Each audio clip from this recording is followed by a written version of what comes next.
জীবনে যা কিছুই করো না কেন নিজের সুখের চাবিকাঠি অন্য কারোর হাতে তুলে দিও না। কখনোই কারোর প্রতি এতটাও নির্ভরশীল হবে না যে তাদের সামান্য অবহেলাতে তোমার মন খারাপ হয়ে যায়, বিশেষ করে মানসিকভাবে। তোমার মন খারাপ হলে হেমন্তের গান শোনো, নিজের জন্য এক কাপ ধোয়া ওঠা কফি বানাও, বিকেলের মিষ্টি রোদে আপন মনে হাঁটো, কিংবা প্রিয় লেখকের বইয়ে ডুব দাও।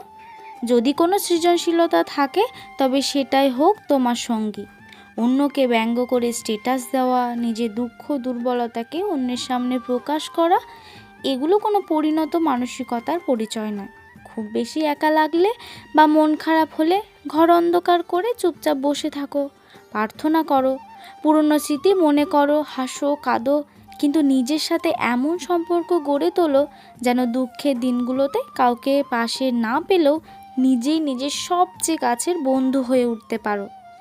যদি কোনো কাজে সফল হও তাহলে নিজেকে পুরস্কৃত করো, আর যদি ব্যর্থ হও তাহলে নিজের সাথে একটু অভিমান করো, কিন্তু হাল ছাড়বে না। তবে কখনোই অন্যের চোখে নিজের পারফেকশন খুঁজতে যেও না, কারণ মানুষ সব সময় তোমার গুণের চেয়ে তোমার ত্রুটিগুলোই দেখতে পছন্দ করবে। তুমি যদি পারো তবে সেটাই যথেষ্ট।